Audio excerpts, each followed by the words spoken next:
में। आरजू जी, जो कुछ हुआ, मैं तो डेटा के आधार पे बोल रहा हूं, ये डेटा एनालिटिक्स के आधार पर लोगों ने निकाल के दिया है कि इसमें से 30% से ज्यादा रिस्पॉन्सेज जो आए थे खालिस्तान को जोड़कर अर्शदीप के साथ, वो पाकिस्तान से थे। तो ये मेरी कोई मनगढ़ंत बात नहीं है, this is data available to everyone, आप भी उसको निकाल सकते हैं। पाकिस्तान में इतना इंटरेस्ट खालिस्तान को लेकर? देखिए, सबसे पहले तो ये कि दोनों देशों में जो है बड़े इमोशनल किस्म के लोग रहते हैं, और कोई भी बात हो तो हम लोग बहुत ज़्यादा जज्बाती हो जाते हैं, जो कि नहीं होना चाहिए, लेकिन आदत से मजबूर हैं तो हो ही जाता है। क्रिकेट को मेरा ख्याल है कि पॉलिटिक्स से अलग रखना चाहिए, और हम हर जगह जिधर के भी क्रिकेटर्स हमारे यहाँ आते हैं या साथ में पाकिस्तान के खेलते हैं, हम सबकी रिस्पेक्ट करते हैं। और इंडियन क्रिकेटर्स तो पाकिस्तान में भी बहुत फेमस हैं और लोग बहुत पसंद करते हैं इंडिया पाकिस्तान मैच। बहुत गलत हुआ कल जो भी हुआ, और यकीनन उसमें पाकिस्तानी भी शामिल हैं। मैं इसलिए कह रही हूं कि बहुत से ऐसी ट्विटर आईडीज हैं जो कि वेरीफाइड हैं और जिन्हें मैं खुद भी जानती हूं कि पाकिस्तानी हैं और जर्नलिस्ट हैं और एनालिस्ट हैं। उन्होंने इस किस्म की ट्वीट की कि जी ये इनको लिंक कर दिया खालिस्तान से। मेरे ख्याल है वो नहीं करना चाहिए। एक बहुत अफसोसनाक बात है, क्योंकि हमेशा से हमारे जैसे जर्नलिस्ट हम चाहते हैं कि चाहे वो क्रिकेट डिप्लोमेसी हो या कोई और अच्छी बात हो जिससे कि पाकिस्तान और इंडिया में टेंशन कम हो, तो वो कम करने के बजाय इस तरह की बात करके टेंशन और बढ़ाई गई है, जो कि एक अफसोसनाक बात है। क्योंकि कब तक हम इसी तरह लड़ते रहेंगे, कब तक एक दूसरे को इसी तरह इंसल्ट करते रहेंगे? हमें इससे बाहर आना होगा, थोड़ी सी मैच्योरिटी दिखानी होगी। और इस किस्म की इतनी सेंसिटिव चीज कि आप किसी को खालिस्तान से जोड़ रहे हैं, चाहे वो हो या ना हो, अगर वो नहीं है और उन्हें जोड़ा जा रहा है, बहुत अफसोस की बात है। जो सवाल ही नहीं हो या हो का तो सवाल ही नहीं है इसमें आरजू जी, हो का तो क्वेश्चन ही नहीं है। मैं यही कह रही हूँ वो नहीं है।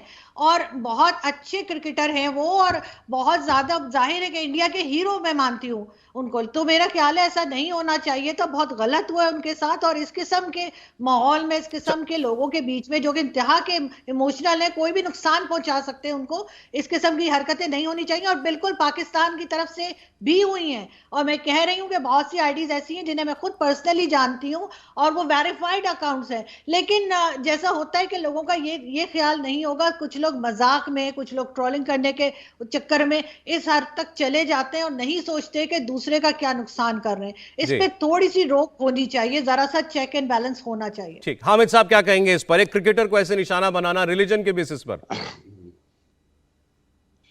Saurabh, thank you very much. देखें, दो बातें इसमें बड़ी इंपॉर्टेंट है। एक तो बात ये है कि एज ए क्रिकेटर हम सारे क्रिकेट लवर है।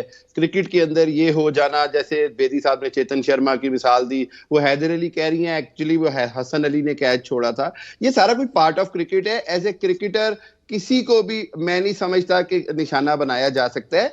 ये बात जो अभी सिकंदर बख्श साहब ने की है, आप जरा इस पे गौर करें। ये बात ये है कि ओवरऑल जैसे ही कोई क्रिकेटर गलती करता है, हम सारे पाकिस्तान वाले ये बात समझ जाते हैं कि यार इसके लिए इंडिया में बड़ी मुश्किल हो जानी है, इसने अगर छक्का खा लिया तो इसको मुश्किल होनी है। आपको याद होगा धोनी के घर पे क्या किया गया जब वर्ल्ड कप का हारे कोई मैच, आपको याद होगा कि बाकी क्या हुआ। So it is about the nation behaviour. मैं ये कहूंगा, छोटी सी बात हमें समझनी पड़ेगी। अभी आप जो डेटा एनालिटिक दे रहे हैं, इसमें अगर आप 30% पाकिस्तान से जोड़ रहे हैं तो बाकी 70% तो खुद इंडिया से है। नहीं है, मैं वो पूरी फिगर आपको दे देता हूं। इंडिया से 22% हुआ। अच्छा, चलिए, इंडिया से 22% है।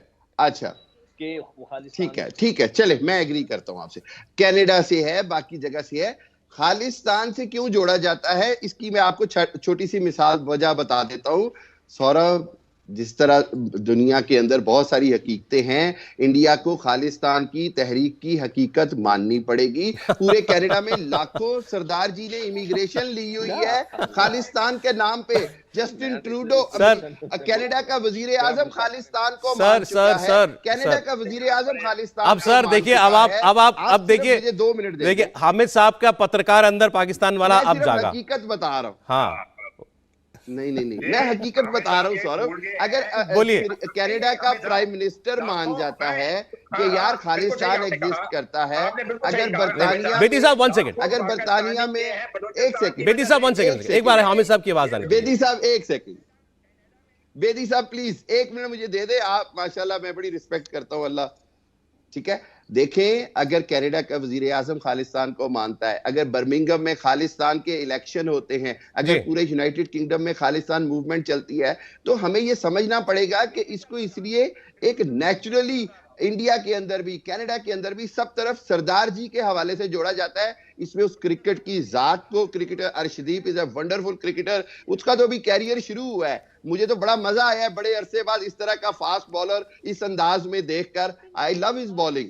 मेरे कहने का मकसद है, प्लीज आप ये बात समझिए कि India needs to understand, India needs to understand कि पाकिस्तान क्रिकेट के हवाले से या कहीं पर भी ऐसे नहीं होता कि हम कोई दुश्मनी करना चाह रहे हैं।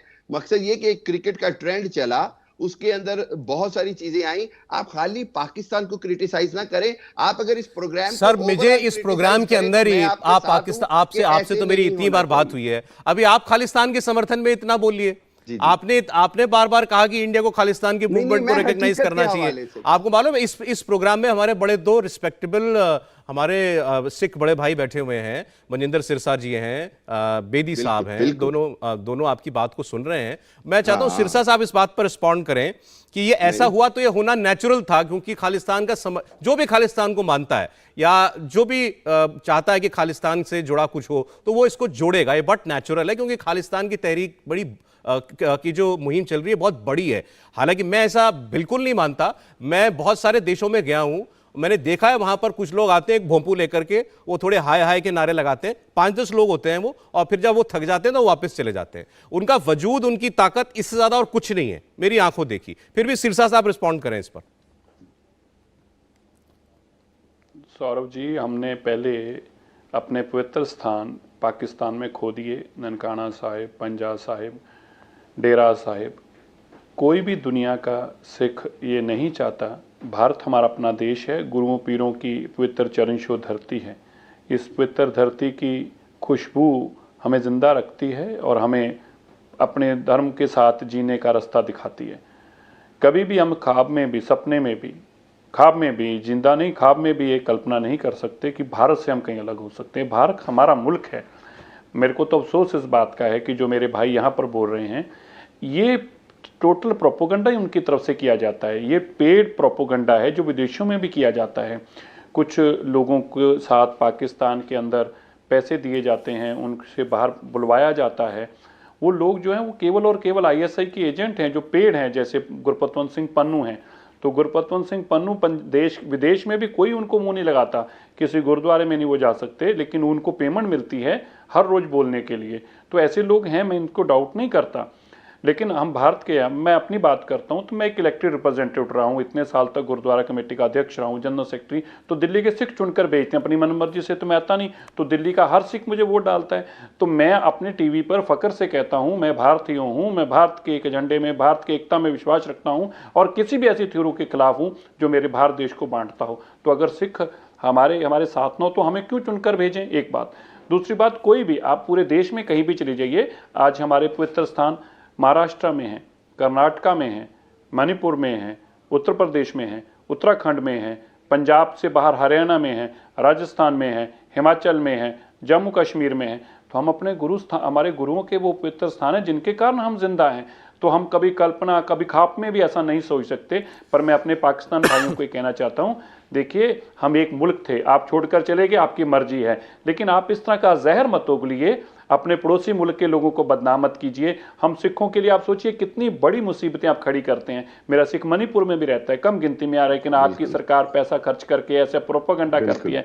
अब आप देखिए, जैसे बताया गया, अब किस हक से ये WS खान है, ये वेरीफाइड अकाउंट है इनका, ये किस हद से ये बात कह रहे हैं कि जी ये खालिस्तानी है। देखिए, मान लीजिए हम आपके मुल्क के बारे में ऐसा कुछ बोलें जिसके कारण आपकी किसी अक़लियत का या आपके किसी धर्म के लोगों का नुकसान हो, तो ये अच्छी बात तो नहीं है। तो मैं आपसे जरूर कहूंगा, ये हमारी बहन इतना अच्छा बोल रही थी, मुझे आरजू काज़मी जी की बात सुनकर इतना अच्छा लगा कि गलत किया है और गलत को हमें गलत मानना चाहिए। और मैं आपको कहूं कि अगर हमारे मुल्क में भी कोई ऐसा गलत करेगा, चाहे आपके मुल्क के प्रति, हम डट कर बोलेंगे, हम उसमें शर्म नहीं कभी करने वाले। इसलिए हमें इंसानियत को कभी जिंदा रखने के लिए कोशिश करनी चाहिए, हमेशा ऐसी बातें नहीं करनी चाहिए जो चंद लोगों को खुश करने वाली। इंडिया टीवी हर वक्त हर जगह डाउनलोड करने के लिए सर्च करें India TV news Google play store या ऐप स्टोर पर।